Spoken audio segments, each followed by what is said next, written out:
Welcome to Faith is a Podcast, everyone. Today, we're going to be really diving deep into this idea of understanding God's purpose for our lives. Okay.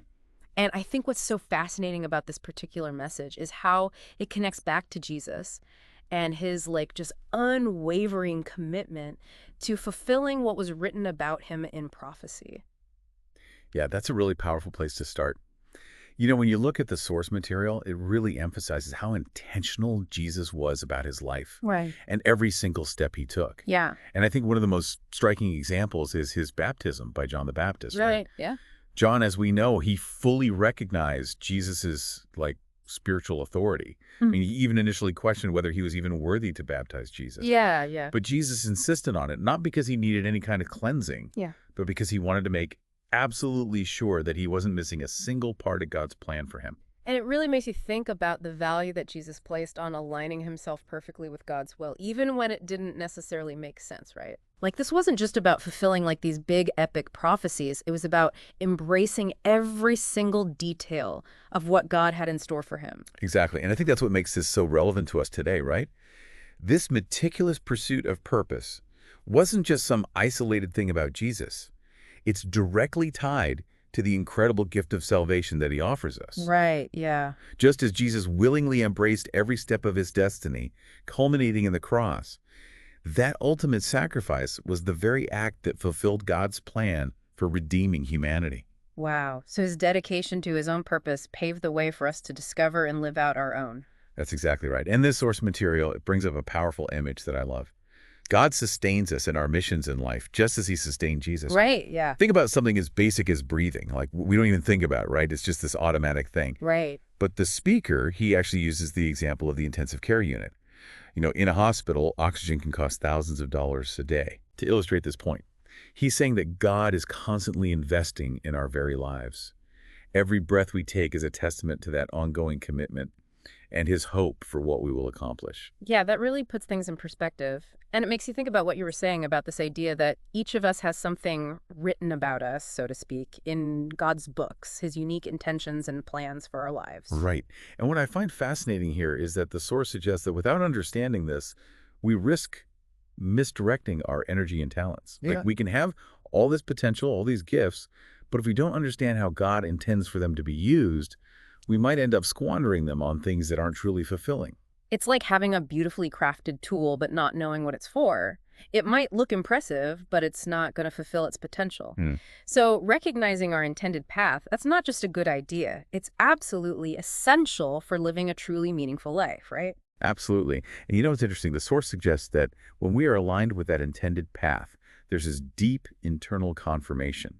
He describes it as a ventilation of the soul, this profound sense of peace that tells us we're moving in the right direction, in accordance with God's will. Yeah, I love that idea of peace as a compass. It's not always about seeking external validation. It's about this inner knowing that you're on the right track. Exactly. And the speaker actually shares some personal experiences that really underscore this.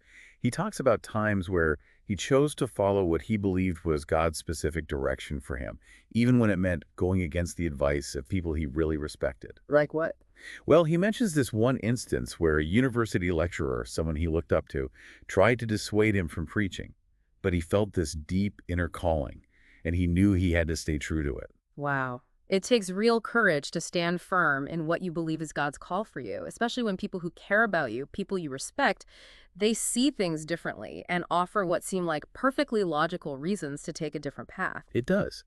And he also talks about turning down multiple ministry opportunities, like invitations to preach at different churches. Yeah. He didn't just jump at the first good-looking offer that came his way. Oh, interesting. He waited until he felt that clear guidance, that confirmation from God that this was a specific place he was supposed to be serving. So it's not just about doing good work. It's about discerning what our specific purpose is within that realm of good work. Exactly. Yeah. And it makes me think about that moment when John the Baptist initially questioned Jesus's need for baptism.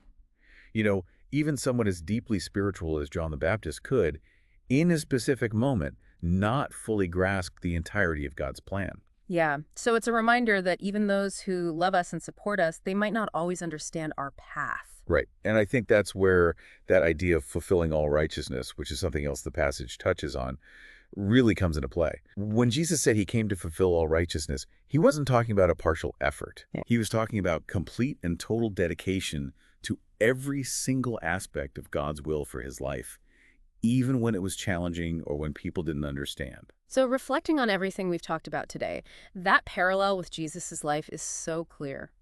Just as he had this profound and specific purpose culminating in our salvation, we too have unique and significant roles to play in God's bigger story. Precisely. Understanding what is written about you, those individual intentions that God has for your life, that is fundamental to experiencing true fulfillment and making a real impact on the world. Yeah. It's about embracing that truth, that God is actively sustaining you, investing in you for a specific reason, and taking the time to seek that purpose and pursue it with the same unwavering dedication that Jesus demonstrated.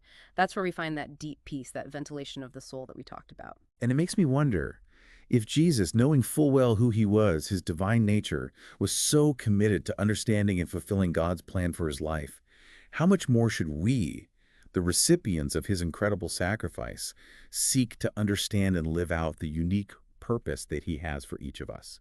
Like, what steps can you take starting today to seek that clarity and step into that purpose more fully? It's a powerful question for all of us to consider. Well, thank you for joining us for this deep dive into Faith is the Podcast. This has been a great conversation.